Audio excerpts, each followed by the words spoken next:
Only football can make you feel like this.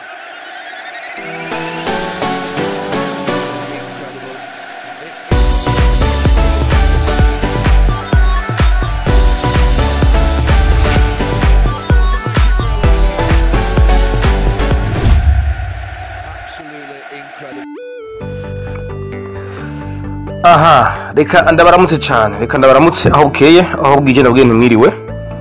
Ni kuri Iwacu Top TV ni kiganiro Iwacu Sport News, aho turi ku munsi wa mbere igenekerezo ya 21 ukwezi ni 0 cyangwa se jamje mu gifaransa, uvuga icyongereza uvuga January cyangwa mu Giswahili.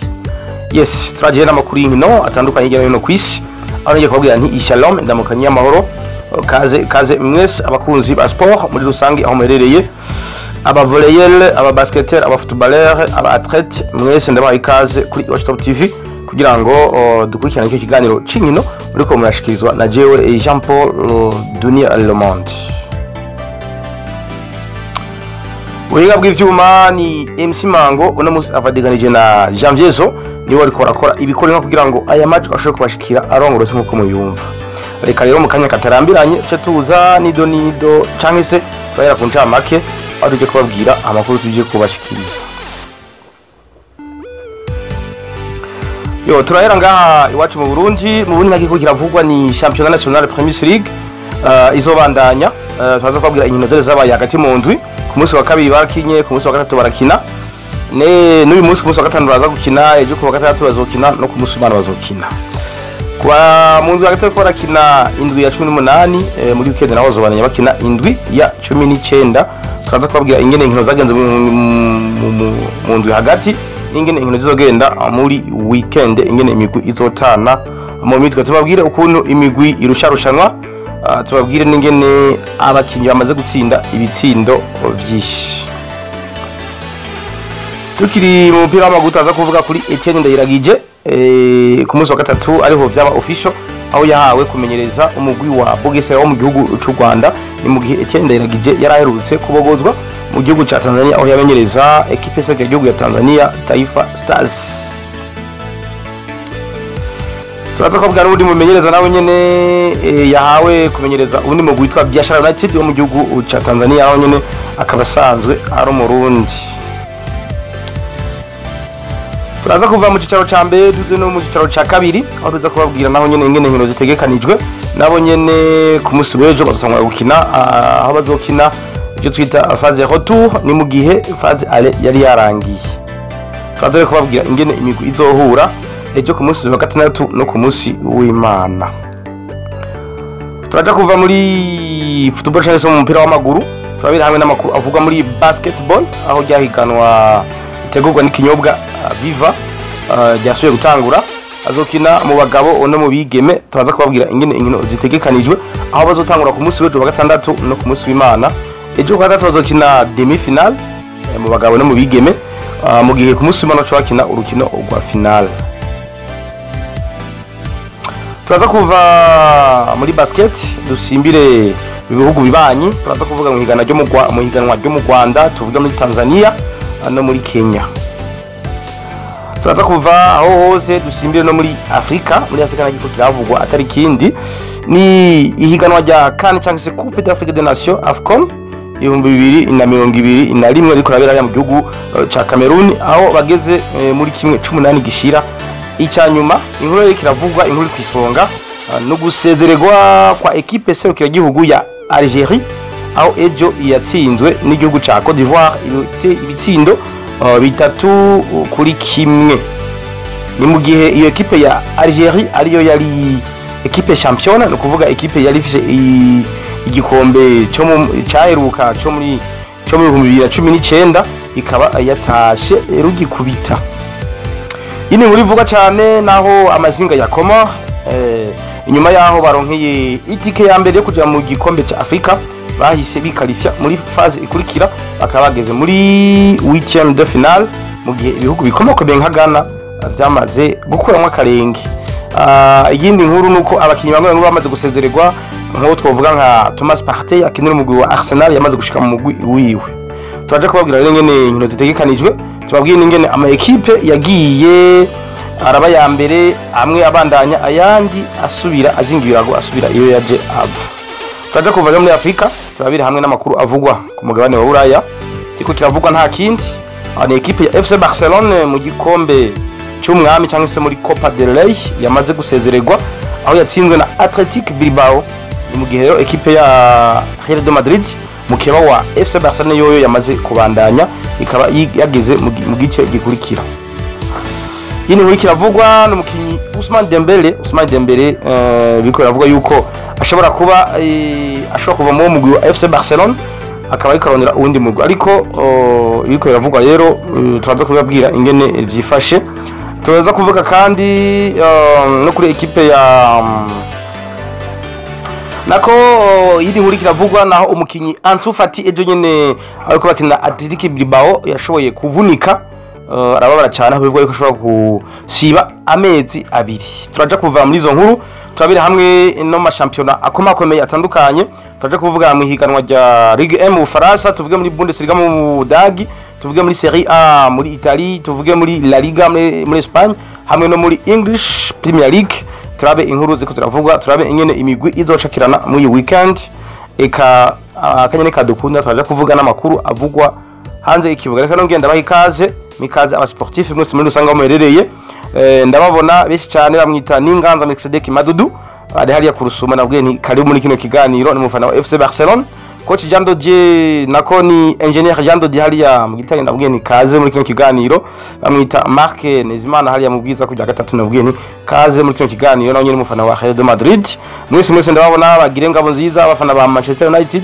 Coach Jibril umufana wa Manchester United hari muyinga nawe ndakubwiye ni ikaze. Coach Arusha asigaye coach Lumière Domumba nawe ndakubwiye ni ikaze ni umufana wa Chelsea. Bamwita Suleiman ngahi muyinga nawe nyine afana Chelsea ndakubwiye ni ikaze muri kino kiganiro. Mwese Code Carlos kaze ni umufana wa Real de Madrid. Adolphe Habimana Dr. Ali Mugasho ndakubwiye ni ikaze ni umufana wa Arsenal. Gadi kwihangana umufana wa Chelsea mwese ndakubwiye ni ikaze muri kino kiganiro. Jean Baptiste Ndayishimiye umufana wa Liverpool nawe ndakubwiye ni ikaze muri kino kiganiro. Mwese ndabaha ikaze karibu muri kino kiganiro muri kumashikizwa na jewe nyene Jean Paul Dunia Le Monde nkuko nabivuze turi kumwe na MC Mago mu ngabo bw'ivyuma afatanije na Jean Jesus. Mwese ndabwiye ni ikaze muri kino kiganiro. Mukanya idonido ndasubiye kubaha ikaze mwese aho muherereye. Reka duhere muri Premier League mu kitaro ca mbere. Bari batamwe bariko barakina mu ndwi yo hagati kuvuga ko bakina umunsi wa 18 ku munsi wa kabiri igenekerezo rya 18 bari bakinye equipe ya Kayanza United yari yatsinzwe na Atletico iwayo kuri Stade Gatwaro igitsindo kimwe ku busa. Royal FC itsindwa na Musongati FC igitsindo kimwe ku busa yari kuri Stade Ingoma. Bujumbura City itsindwa na Rukinzo ibitsindo bibiri kuri kimwe. Equipe ya Bumamuru yihaniza Flambeau de l'Est ibitsindo bitatu ku busa. Flambeau du Centre itsindwa na Vitaro igitsindo kimwe ku busa isanze wayo. Messager Dongozi inganya na Olympique Star kuri Stade Urukundo ibitsindo ubusa ku bundi. Aigle Noir Fighters inganya na Top Junior igitsindo kimwe ku kindi nenda ku kibuga cabo imakamba. Burundi Sport Dynamique inganya na Le Croco igitsindo kimwe ku kindi. Aho hari mu ndwi iyo hagati hari ku munsi wa kabiri n'umunsi wa gatatu no kuvuga mardi et mercredi. Ego akaba ari uko vyagenze. Reka cyo turaba n'inkino zitegekanijwe muri iyi weekend. Yes.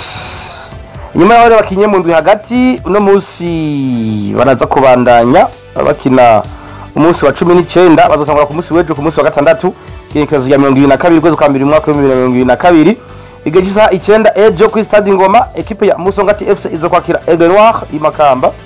Atletico niyo oil hariya imuyinga ku Stade Umuco izokwakira Burundi Sport Dynamique nejo ku munsi wa gatandatu. Le Croco FC hariya mu Rumonge ku Stade Vyizigiro izokwakira Messager Dongozi. Ndabibutse ko izi equipe zose ari ama equipe ya Academy Le Messager nijya shoye gigisha umupira w'amaguru gitwara Messager byatangujwe no muhisi President Pierre Nkuruziza. Olympique Star hariya imuyinga ku munsi w'Imana izokwakira Bumamuru FC mu Cibitoke ngaho mu ruzokwaka ni kuri Stade Umuco. Top Junior yo mu Kayanza kuri Stade Gatwaro izokwakira Kayanza United. Derby yo mu muji wa Kayanza hano nyine ivumbi rizotumuka. Reka turindire tuzoraba nyene izoba vyifashe. Vitaro FC haya kuri Stade Intwari izokwakira Royal FC y'Umuramvya. Flambeau du Centre kuri stade Ingoma yakire Bujumbura City kuri stade Ingoma ku munsi w'Imana.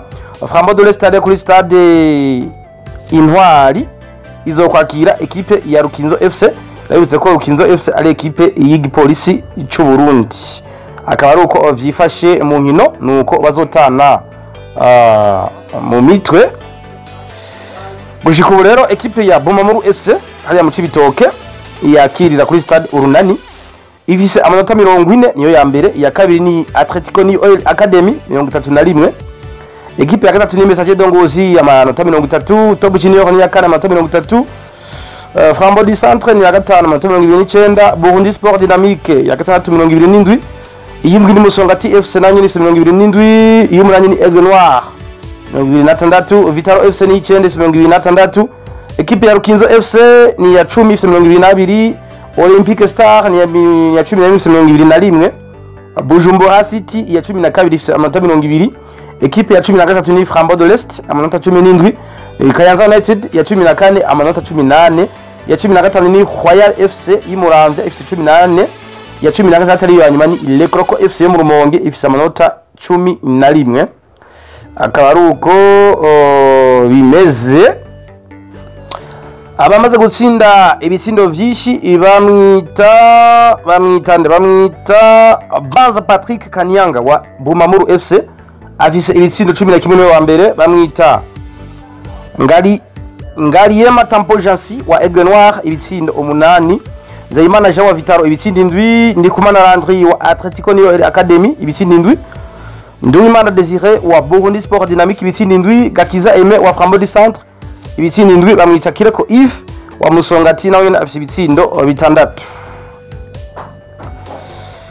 Yes, inyuma rero y'umunsi wa 19 bakina umunsi wa 19 umunsi wa 18 waheze, hariho abakinyi batazokina inkino bivanye nuko bari suspend cyangwa se afise carton jaune zikurikirana. Hari umukinyi yitwa Gilbert Ndayihimbaze wa Flambeau du Centre uyu nazokina. Umukinyi yitwa Edouard Ndayishimiye wa Bujumbura City nawe ntazokina ari suspend. Umukinyi Juma Nyenyezi wa Vitaro FC nawe ntazokina ari suspend. Umukinyi Richard Ndayishimiye wa Burundi Sport Dynamique nawe ntazokina.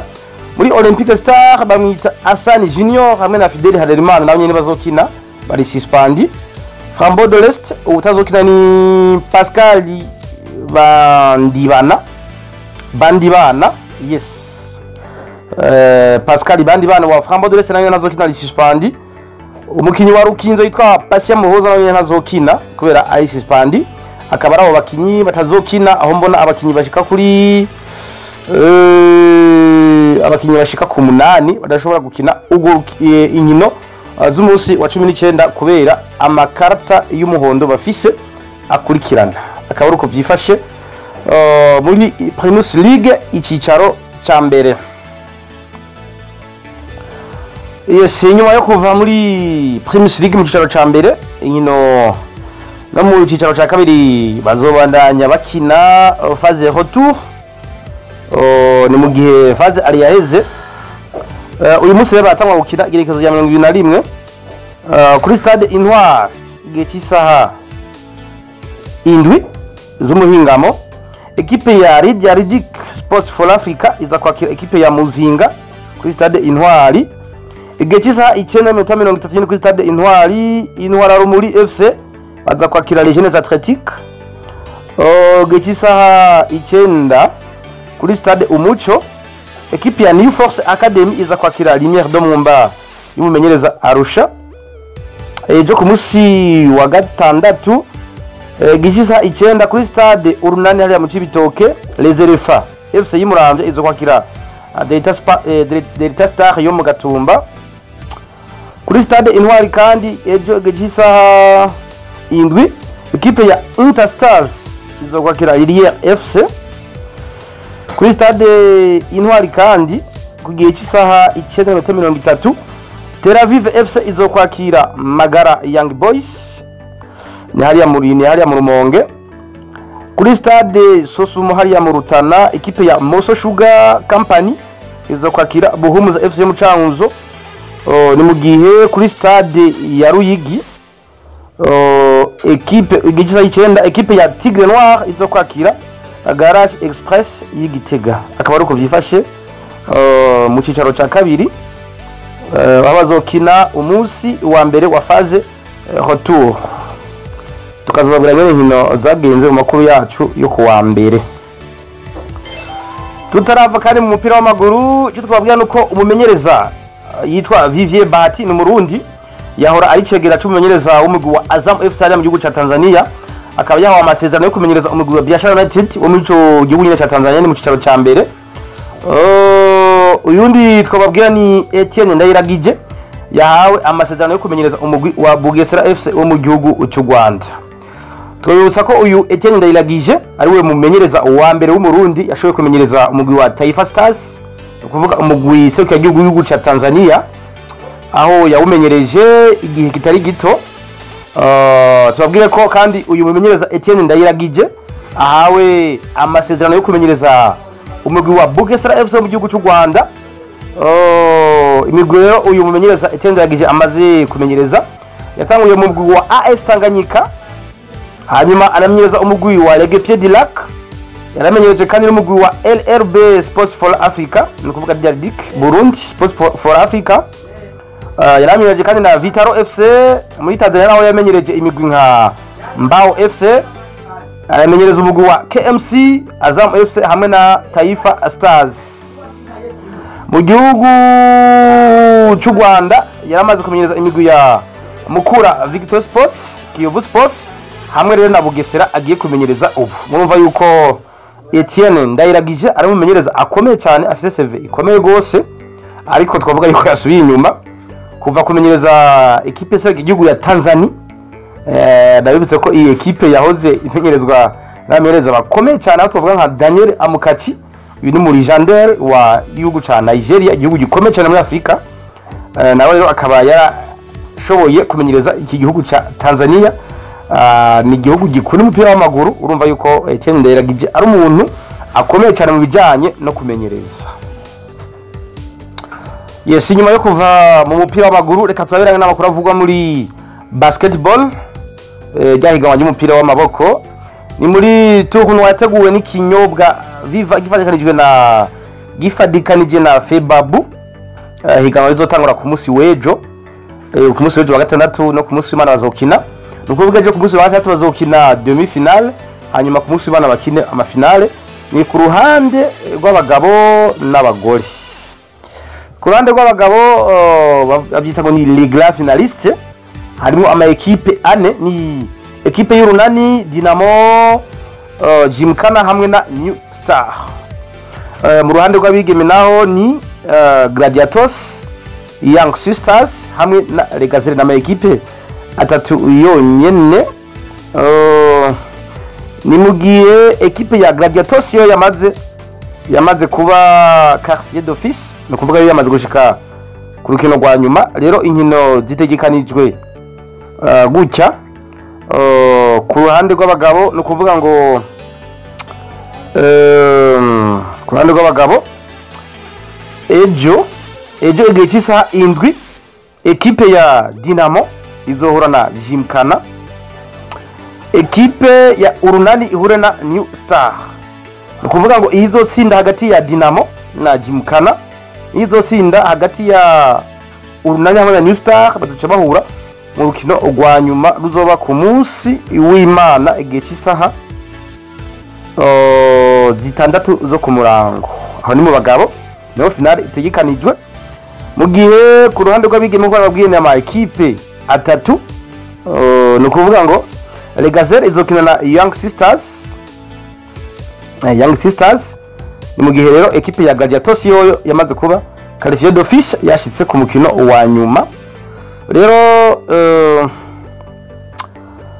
ku munsi w'Imana nivyo equipe izoba yatsinze hagati ya Legazere hamwe na Young Sisters zokihura hamwe na Gladiators mu rukino rwa nyuma ariko rwa finale ku munsi w'Imana no kuvuga rero kuri ku munsi w'Imana hari inkino zibiri urukino ruzotangura igihe cy'isaha 4 Gladiators yakira Gladiators izokwakira izo batsinze hagati ya Legazera na Young Sisters igihe cy'isaha 4 andi ku ruhande rw'abigeme cyangwa se abagore. Mu gihe igihe cy'isaha 6 z'umurango ekipi izoba yatsinze hagati ya Dinamo na Gymkhana hamwe na Urunani na New Star bace bahura mu rukino rwa nyuma ku munsi w'Imana. Akaba cyo twababwira muri basketball. Iyi ni nkubwa muri basketball naho yes muri basketball iyi ni nkuru iri kiravugwa naho umumenyereza bamwita Crystal Gatabazi amenyereza umugwi wa Gymkhana yari yafatiwe ibihano n'abarongozi ba Febabu bivuga yuko atazomenyereza urukino rwo ku munsi wa gatandatu ariko bakaba bamutezuriye bakaba bamubabariye. Imvo nta yindi imvo nuko hari group ya sport bahuriramo. Uyu rero mumenyereza Crystal Gatabazi batazira kibwa akaba yiwe yari adini w'iyo group.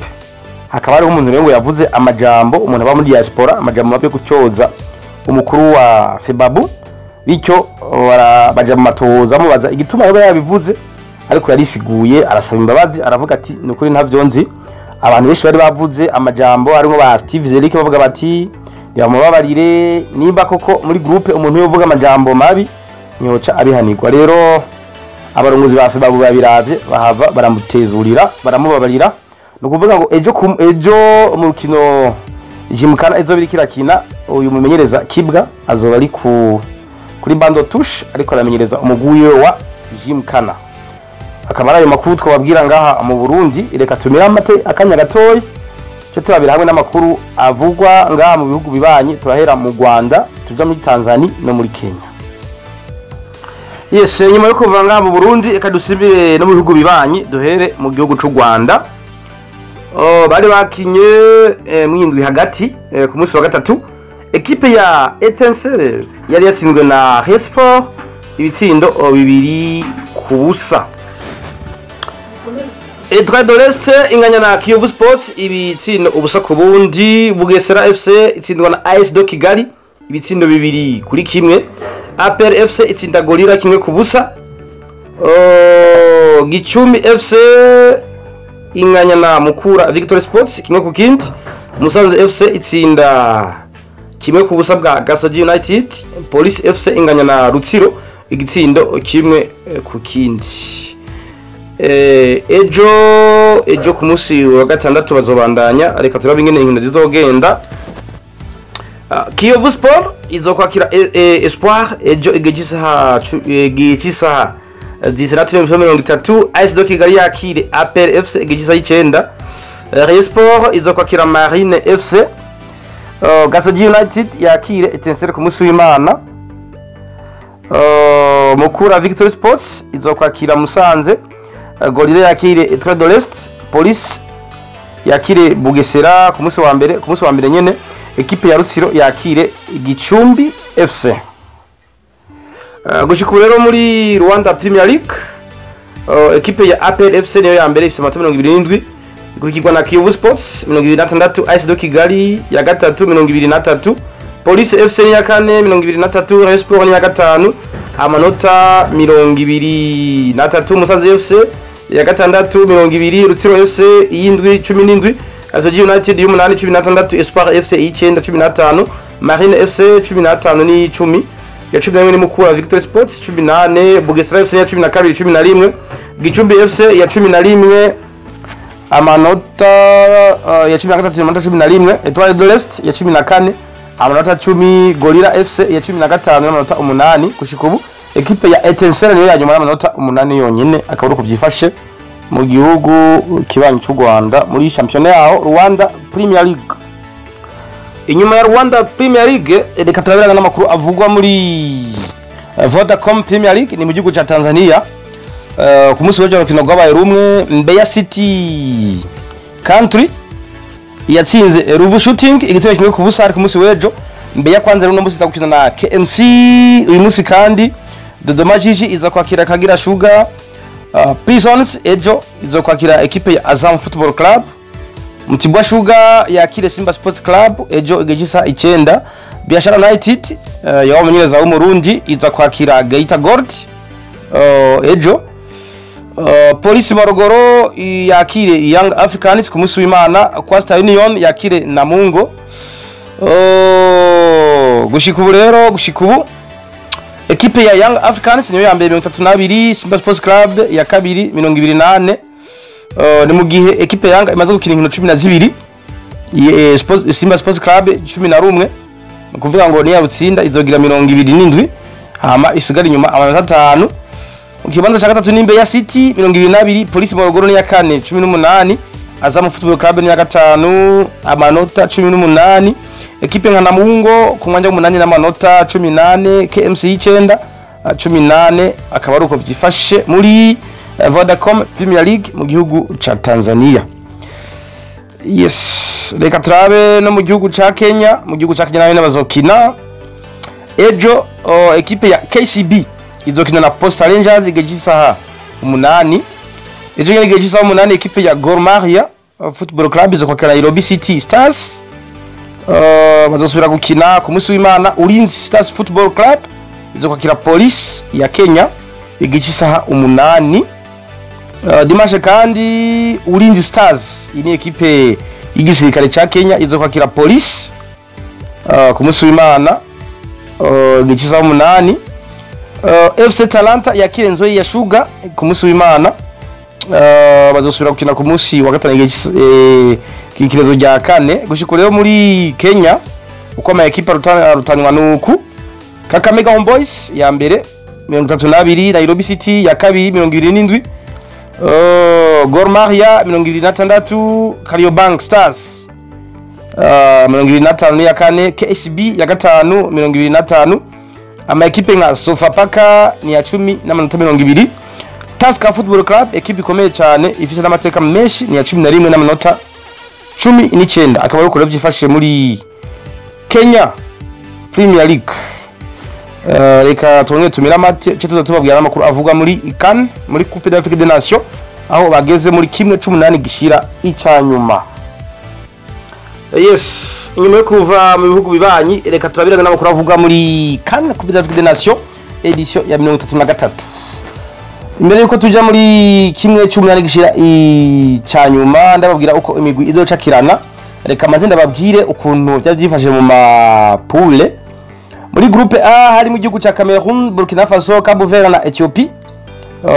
Habandanije ekipe ya Cameroon nk'iya mbere amanota 7, Burkina Faso yari ya kabiri amanota 4, Cabo Verde nayo yari ifise amanota 4. ikaba Cabo Verde ikaba yabandanije nka meilleur perdant, aho twavuga ko yatsinzwe neza. Hakaba havuye muri igihugu ca Ethiopia nico cashoboye kutarenga umutarukira taha. Yego, muri groupe B yarimo Senegal, Guinea, Malawi na Zimbabwe. Kuvuga ngo Senegal yabana Nigeria n'amanota 5, Guinea ya kabiri n'amanota 4, ekipe ya Malawi ya gatatu n'amanota 4 nayo nyene. Ngaho rero habandanije Senegal, Guinea na Malawi, akaba hashoboye gutaha igihugu ca Zimbabwe. Muri groupe C harimo Maroc, Gabon, Comores, Ghana. Hashoboye kubandanya igihugu ca Maroc gisa amanota 7 ku 9, Gabon 5 ku 9, Comores 3 ku 9. Akaba hashoboye kubandanya igihugu ca Maroc, Gabon na Comores. Comores ikaba yabandanije nk'igihugu citwaye neza mu gutsindwa, yaje gisa amanota 3. Igihugu ca Ghana kikaba citaye cikoreye amaboko, abakinyi bayo bakomakomeye nk'aba Thomas Partey ba André Ayew bakaba bamaze no kugira mu migwi yabo. Muri groupe D ekipe ya Nigeria harimo Nigeria, Egypte, Sudan, Republique de Sudan hamwe na Guinea Bissau. Akaba habandanije Nigeria ariyo ya mbere amanota 9, Egypte amanota 6, Sudan na Guinea Bissau barataha aho bose barafite inota rimwe. Muri groupe A habandanije igihugu ca nako harimo Côte d'Ivoire, Guinée Équatoriale, Sierra Leone hamwe na Algérie. Nukuvuga ngo Côte d'Ivoire yabaye ya mbere amanota 7 yabandanije, Guinée Équatoriale amanota 6, na nyine rabandanya igihugu ca Sierra Leone na Algérie. Bikaba avyatashe. Ndabitse ko Algérie ariyo ifise igikombe cyo muri 2019, nukuvuga ngo niyo equipe championne. Bikaba ibintu byatangaje abantu benshi cyane kubona igihugu nka Algérie gifise ibikombe 2 vya Afrika bishobora gutaha kitarenze no mutaro. Bakaba bivuga yuko ibi vyigeze kuba ko mu mwaka w'igihumbi kimwe n'amajana 1992 aho 90 batwaye igikombe ariko umwaka wakurikiye naho nyine bakavamo rugikubita sinzi igituma sinzi impamvu ariko muri football nta kidashoboka. Ego muri groupe F rero muri groupe F naho ariyo ya nyuma harimo ama equipe Mali, Gambia, Tunisie na Mauritanie. Hakaba bashoboye kubandanya ibihugu bitatu arivyo Mali yabaye ya mbere amanota 7, Gambia amanota 7, Tunisie ibananye ya gatatu nka meilleur Erda n'amanota 3. Akaba ari uko rero vyifashe reka cyo ndababwira ingene bazohura muri kimwe c'8 kira icyanyuma. Yes, tutaravuga ingene bazohura muri kimwe c'8 icyanyuma reka banze ndababwire abarangije bafite ibitsindo byinshi nyuma yo kuva mu matsinda no kuvuga ngo uwa mbere ni Bessa Abubakar akinira mu guseruka gihugu wa Cameroon Lions Indomitable afite ibitsindo 5 niwe wa mbere. Amwita Ibrahim Kone wa Mali afise wa kabiri afise ibitsindo 3. Muhangu wa Marawi afise ibitsindo 2. Wahebikazi wa Tunisia afise ibitsindo 2. Toko Ekambi wa Cameroon ibitsindo 2. Moni wa Comores ibitsindo 2. Nicolas Pepe wa Côte d'Ivoire ibitsindo 2. Alevina wa Gabon ibitsindo 2. Boufal wa Maroc ibitsindo 2. Tavares wa Cabo Verde ibitsindo 1. Max Allegade wa Côte d'Ivoire ibitsindo 1. Otesa wa Ethiopia ibitsindo 1. Diallo ibitsindo 1. Wa Gambie Diallo kandi ibitsindo 1. Bouake wa Ghana ibitsindo 1. Aboukar wa Maroc ibitsindo 1. Awoni wa Nigeria ibitsindo 1. Chikwueze wa Nigeria ibitsindo 1. Wadi wa Zimbabwe ibitsindo 1. Bendebka ibitsindo 1 wa Algeria.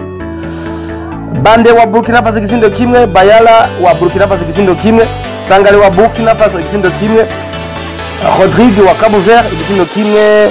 Ben Nabou wa Comores ibitsindo 1. Haller wa Côte d'Ivoire ibitsindo 1. Frankesi wa Côte d'Ivoire nawe nyene akaba afise igitsindo 1. Kizwa kuri muri kane naho umumenyereza w'umurundi amwita Pacifique Ndabihawe n'Imana nawe nyene yaje kumenyesha ko yabibwiye kinyamakuru Akeza Net ko ari mu bahagarikizi bagiriwe ikizere n'ishirahamwe ryo muri Afrika kane n'ishirahamwe rigejwe umupira w'amaguru muri Afrika kane ko azohagarikira inkino z'igice c'8 gishira icyanyuma. Tukaba tumukeje nk'abarundi ni ibintu byiza cyane kumva ko umenyereza w'umurundi nawe nyene yabandanije amenyereza kuko obeshi baravuyemo bivanye n'ukuntu bitwaye. Iyi ni nkuru ikiravuga muri kane itangaje nawe bivuga yuko igipolisi cyo mu gihugu ca Sierra Leone cyaraye gicunze ku rugo rw'umukinyi twa Kei Kamara umuntu mbere yo kurinda abanyagihugu boturira inzu yo mukinyi. Ni hatari. Ari abantu usanga bafite tension ikomeye cyane bigatuma bashavura cyane. Imvo rero ngo nuko uyu mukinyi ejo yawushije penalty mu kirego ko rahuza igihugu ca Guinea Equatoriale hamwe na Sierra Leone. Ukuvuga ngo iyo yinjiza iyo penalty igihugu ca Sierra Leone cyarashobora kubandanya muri kimwe cy'umwe gishiri cyanyuma ariko yarayushije bituma igihugu ca Sierra Leone gisezererwa muri izo nkino za CAN 2021. Rero bivuga yuko rero igipolisi gicunze inzu y'uyu mukinyi Kei Kamara.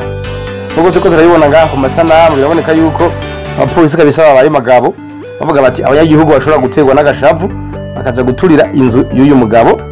Ni mu gihe abavyibuka mu 2000 sinibwa 2004 cyangwa 2008 umukinyi yitwa Pierre Ome mu gihugu ca Cameroon yigeze guhusha penalty bariko bakina na Egypte.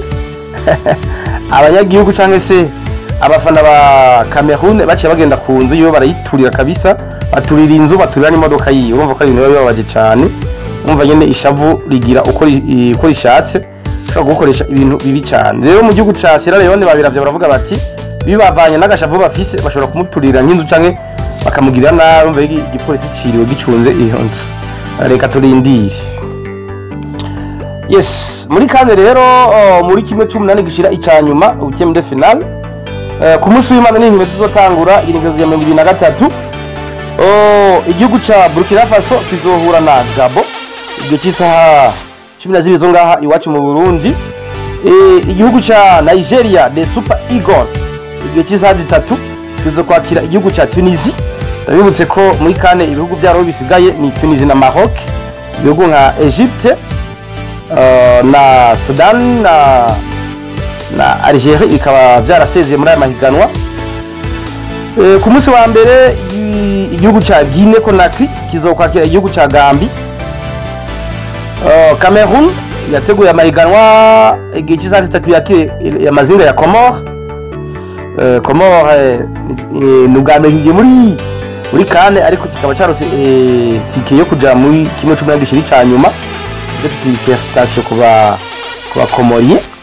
Yego ku munsi wa kabiri igihe 2025 Senegal izokwakira Cap Vert igihe cy'isaha 12 zonga iwacu mu Burundi. Maroc yakire Malawi igihe cy'isaha 3. Ku munsi wa gatatu igihe 2026 igihugu cya Cote d'Ivoire les Elephants bazokwakira les Pharaons kuvuga abanyamisiri igihe cy'isaha 12 mu gihe igihe cy'isaha 3 ku munsi wa gatatu igihugu cya Mali kizokwakira igihugu cya Guinea Equatorial. Yes, inyuma ya bakuru bavugwa mu gihugu ku mugabane wa Afrika muri kane, reka twambuke iba hari ya Mediterranee dushike ku mugabane wa Buraya. Twabire hamwe inkuru ziko ziravugwa. Reka dore mu gihugu cya Espagne aho ko barakina igikombe cy'umwami cyangwa se Copa del Rey. Bahereye ku munsi wa gatatu equipe ya Real Sociedad yatsinze Atletico de Madrid ibisindo 2 ku busa.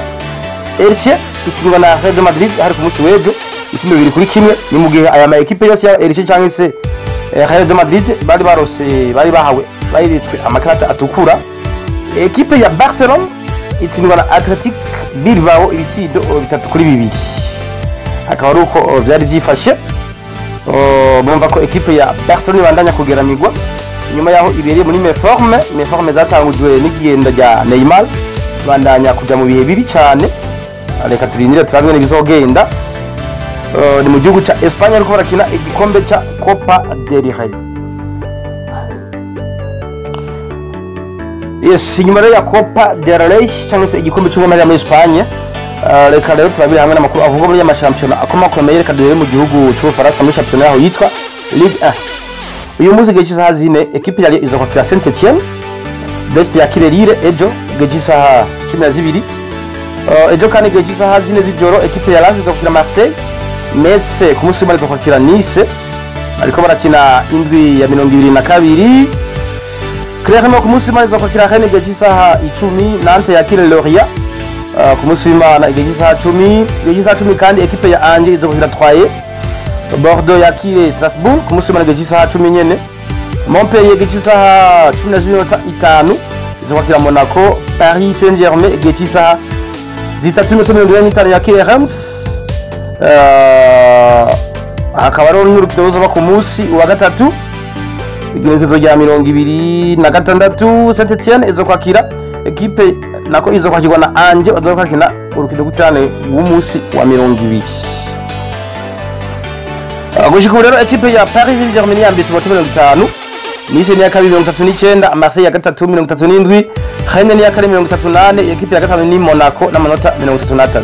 Equipe nka Lille ifise igikombe cy'umwaka weze ifise 29, Lyon ni ya 11 na manota 12. Tatu za nyuma ni Lorient 17 ya 18, 19 ni Bordeaux amata 17 ya 20 Saint-Etienne gushika ubu ifise amanota 12. Abamaze gutsinda ibisindo byinshi bamwita Jonathan David warire n'umunyakanada ifise ibisindo 12. Terrier wa Stade Rennais no Faransa afise ibitsindo 10. Ajorque wa Strasbourg no Faransa afise ibitsindo 10. Kylian Mbappé uyu n'umunya Cameroun yigize mu Faransa akinira Paris Saint-Germain afise ibitsindo 10. Gaëtan Laborde mu Faransa akinira Stade Rennais afise ibitsindo 10. Mohamed Bayo umunya Mali akinira Clermont Foot afise ibitsindo 9.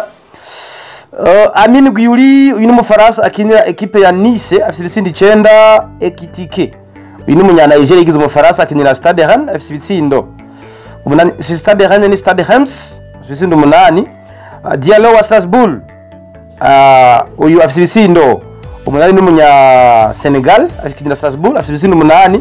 Delorte wa Nice uyu n'umunya Algeria azi ibitsindo 8 nawe nyene. Eris akinira Gironde de Bordeaux afise ibitsindo 7.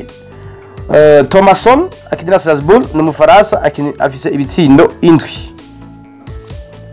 Yes, muri Bundesliga bazoko barakina 7-20.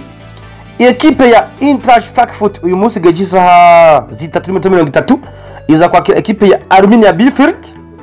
Mönchengladbach yakire Union Berlin geje isaha 10:30 ku munsi w'ejo, ku munsi wa gatandatu. Getafe ku munsi w'ejo izo geje isaha 10:30 izo kwakira Mayence 05. Freiburg ku munsi w'ejo yakire ekipe ya Stuttgart.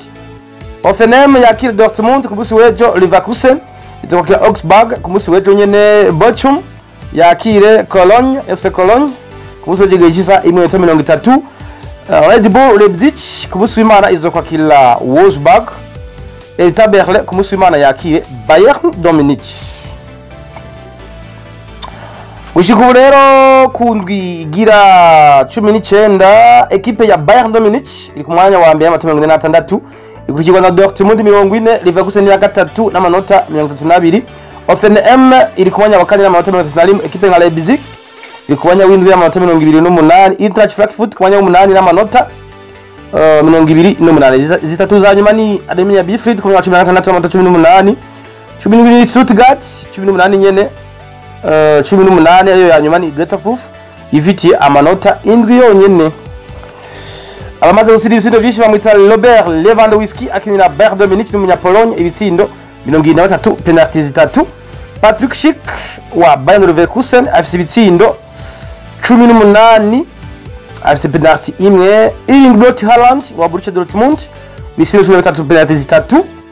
Uyu n'umunya Norvège.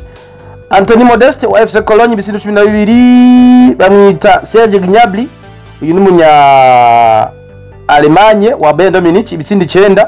Christopher Nkunku wa Leipzig afise ibitsindo 9.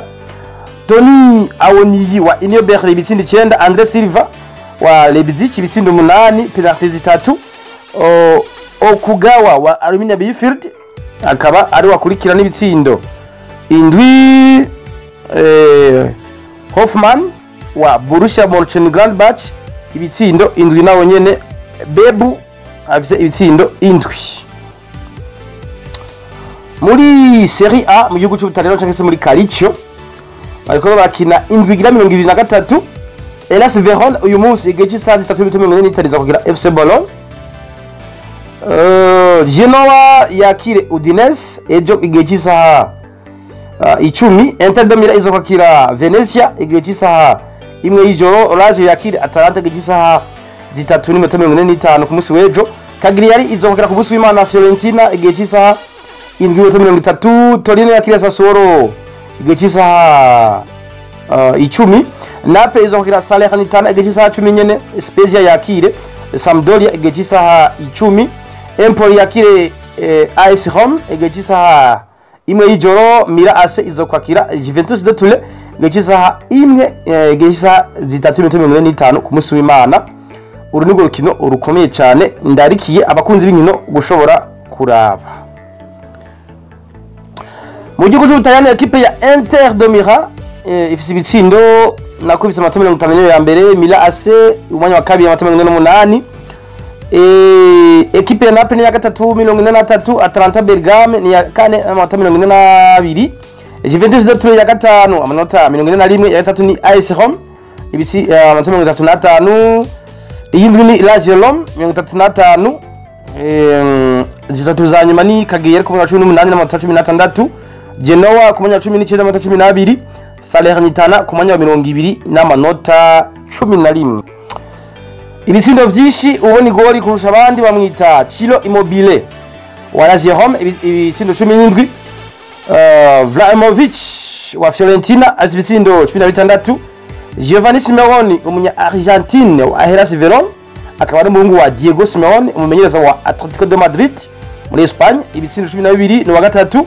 Lautaro Martinez akinira Inter de Milan uyu n'umunya Argentine azi ibitsindo 11. Belardi wa Sassuolo ibitsindo 10, Douglas Zapata ino munya Colombia akinira Atalanta Bergamo ibitsindo 9, Scamacca wa Sassuolo uyu Mutaliyano akinira Sassuolo afise ibitsindo 9, Carvalho wa Cagliari afise ibitsindo 9 uyu munya Brazil. Muri La Liga Santander bazoko bakina umunsi wa 22 uyu munsi geje isaha zine equipe ya Espanyol Barcelona iza kwakira Betis, Levante yakile Cadix ejo geje isaha 9, Villarreal geje isaha 10:15 iza kwakira Mallorca, Sevilla ejo geje isaha 1:30 yakile Celta Vigo, Atletico de Madrid iza kwakira Valence ejo geje isaha 4 z'ijoro, Granada yakire Osasuna ku munsi w'Imana geje isaha 9, Real de Madrid yakire Elche inyuma y'abayahuriye muri Copa del Rey ku munsi banazokina kandi muri championnat geje isaha 10:15, Real Sociedad yakire Getafe geje isaha 1:30, Rayo Vallecano izokwakira ku munsi w'Imana geje isaha 1:30 equipe Athletic Bilbao, hanyuma geje isaha 4 ku munsi w'Imana equipe ya Deportivo Alaves yakire FC Barcelona yibereye mu bihe bibi. Kugeza ubu rero inyuma y'umunsi wa 22 equipe ya Real de Madrid ifise 49 kugirwa na Sevilla 48, ya gatatu ni Betis 38, Atletico de Madrid ni ya kane 33, Real Sociedad ni ya gatanu 33, FC Barcelona ya gatandatu 32, ama equipe nka Valence ku mwanya wa 10:28, zitatu za nyuma ninde ni Deportivo Alaves 18, 19 ni Cadix amanota 18, equipe nka Levante izohura na Real de Madrid iri ku mwanya 11. Abamaze gutsira ibisindo vyinshi ni kuvuga ngo Karim Mustafa Benzema wa Real de Madrid uyu ni Mufaransa no munya Algeria gizo Mufaransa afise ibisindo 17, Vinicius Junior umunya Brazil akinira Real de Madrid ibisindo 12, Jimenez wa Betis Sevilla no munya Espagne 11, Aspas umunya Espagne akinira Celta Vigo ibisindo 10, Raúl de Tomás akinira Espanyol Barcelona no munya Espagne afise ibisindo 10, José Lu Alaves no munya Espagne afise ibisindo 10, Moreno wa Villarreal afise ibitsindo 8, Gerard Moreno umunya Espagne, Memphis Depay umunya Pays-Bas akinira FC Barcelona ibisindo 8, Michael Oyarzabal akinira Real Sociedad umunya Espagne afise ibitsindo 7. Yes, reka yo turangirize no muri English Premier League naho bazoba ko barakina umunsi wa 23 ego uyu munsi igeje isaha 4 z'ijoro equipe ya Watford iza kwakira Norwich City, ejo ku munsi wa gatandatu igeje isaha 8:30 equipe ya Everton iza kwakira Aston Villa, Brentford yakire Wolves igeje isaha 11 ku munsi w'ejo, Leeds United iza kwakira Newcastle United igeje isaha 11 nyene, igeje isaha 11 nyene equipe ya Manchester United iza kwakira West Ham no kuvuga ngo iya gatandatu yindwi ni ya kane yego ejo igeje isaha 11 sinzi ko Manchester ahani zo hava nayo ni mu bihe bibi. Southampton na Manchester United ku munsi w'ejo igeje isaha 1:30 Southampton yakira Manchester City equipe ya mbere. Crystal Palace ku munsi w'Imana izo kwakira Liverpool igeje isaha 10, Arsenal ku yosanye igeje isaha 10 izo kwakira equipe ya Burnley. Ku munsi w'Imana kandi igeje isaha 10 equipe ya Leicester City izo kwakira Brighton and Hove Albion. Chelsea yakire Tottenham igeje isaha 12:30 ku munsi w'Imana hazoca wambaye nuvuga yidi derby i Londres Chelsea na Tottenham. Gushikubu equipe ya Manchester City niyo ya mbere ifise 56 inyuma y'indwi ya 22, Liverpool ya kabiri 45, Chelsea ya gatatu 43, West Ham ya kane 37, Arsenal ya gatanu 35, ariko Arsenal kabaza gukina inkino 20 mu gihe West Ham ifise inkino 22, Tottenham ya gatatu 33, Manchester United ni yindwi n'amanota 32, zitatu za nyuma ninde ni Norwich City ku mwanya wa 18 n'amanota 13. Iya 19 ni Newcastle United ifite amanota 12, ya 20 ariyo ya nyuma ni Burnley n'amanota 11. Gushika ubu bamwita Mohamed Salah wa Liverpool n'umunya Misiri afite ibisindo 16. Diogo Jota wa Liverpool n'umunya Portugal afite ibisindo 10. Jamie Vardy wa Leicester City n'umwongereza afite ibisindo 9.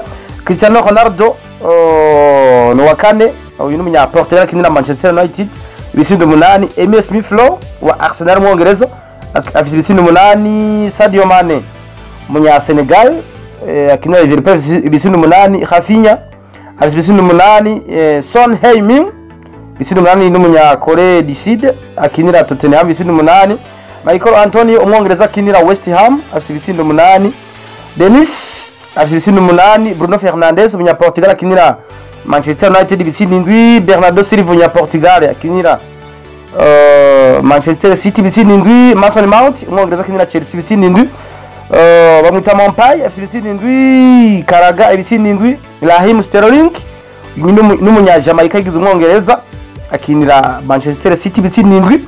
Bowen ibisindo 6. Riyad Mahrez uyu munya Algeria bakaba banasezera mu gikombe cya Afrika abasohotse abanyuma akinira Manchester City ibisindo 6. Kevin De Bruyne umubirigi akinira Manchester City ibisindo 6. Bamwita Cornet ibitsindo 6 nyanya nakaba ari munya Algeria. Yes, inyuma rero kumva amakuru avugwa mu kibuga amashampiyona akomakomeye, reka turabirangwe n'amakuru makeyi cyane avugwa hanze y'ikibuga, aho twababwira ko nk'umukinyi Cristiano Ronaldo ivyo bitameze neza muri Manchester United, aho kurukira ko bahuza ku munsi wa kangahe equipe ya Manchester United ikirakina, umumenyereza mushasha wa Manchester United Langrick yashoboye kumukuramwo. Cristiano rero ntivyamuryohera cyane, arivumba gatanya kabisa, arashavuye ubona ko ashavuye cyane. Aho bivuga yuko uyu mukinyi Cristiano Ronaldo hamwe batoshobora kuja muri Big Four, ashobora no kuva uyu mugwi wa Manchester United akaraba undi mugwi iyo jam, kuko umukinyi nka Cristiano Ronaldo nashobora kubaho adakina Ligue des Champions, aba mutazira ngo ni aho nihiga bamaze kugitirirawe ngo ni UEFA Cristiano League, bivanye n'amateka amaze gukora mu gihiganwa rya UEFA Champions League. Reka rero turinde turabe ivya Cristiano na Langrick na Manchester United iyo bizogarukira. Yindi nkuru kiravugwa naho umukinyi Ansu Fati wa FC Barcelone mu rukino rwo bahuza ejo na Athletic Bilbao yashoboye kuvamo ababaye cyane, avunitse gose, akaba yashobora kumara hafi amezi 2 atari mu kibuga. Ibintu bibandanya gukomerana uyu muhungu akiri muto cyane wa FC Barcelone, ari nawo umukinyi bateze ko ikizere, abavuga yuko azoshobora gusubirira Lionel Messi abo yamaze guhabwa na nimero yiwe, nimero 10. Nimero muri FC Barcelone ifatwa nka nimero ikomeye cyane, aho yambawe n'abakinyi bakomeye nk'aba Ronaldinho, Lionel Messi n'abandi benshi cyane. Bona ikaba yambara uyu Ansu Fati, bavuga yuko ashobora kuba umukinyi w'igitangaza. Reka turindire ivya Ansu Fati na FC Barcelone. Ayandi makuru abandanya avugwa muri FC Barcelone kandi biravuga yuko umukinyi Ousmane Dembele ni urukigeretse, ntibiramenyekana yuko azoshobora kuguma mu mugwi cyangwa ashobora kuvamo. Ni mugero imigwi myinshi iri kiramuronde, harimo imigwi nka za Liverpool, ariko bikavuga yuko nk'amahera Ansu Fati ari karasaba hafi imiliyoni 40 z'amaeuro atamugwi ngira bashobora kuyatanga. Reka rero turindire turabe ivyo umukinyi Ousmane Dembele n'umugwi wa FC Barcelone ko azoshobora kongereza amasezerano cyangwa se awuvemo ahindura umugwi aje mu yindi migwi. Ni mu gihe kandi nawe nyene umukinyi imvune zitamubaniye neza, aho aguma aronka ibikondoka byinshi cyane. Reka tindire turabe iyo bizogarukira, turabe ingene ibizoba byifashe. Reka ndabashimire cyane, ndabakengurukire mwese mwariko madutega amatwi aho muherereye. Ndababwire nti muri abantu b'abagabo, ndababwire nti naho butaha. Bari kumwe nanje rero Jean Paul Dunia Ramonde kuri micro, nadifadekanije n'abagenzi banje. Uno musi ni babiri, ni MC Mango hamwe na Janviezo, bariko baratuma aya majwi abashikira nkuko muri ko murayumva. Reka ndabashimire mwese mwariko madutega amatwi. Ndababwira ko ikindi kiganiro nk'iki ari ku musi wa mbere, aho tuzoza tubabwira amakuru azoba avugwa muri ico gihe n'ingene bizoba vyaragenze mu mashampiyona atandukanye haba mu Burundi muri Afrika ndetse ni Burayi. Reka ndabashimiye cyane ndababwire nti naho ubutaha ndababwiye nti bye bye ciao hasta la vista.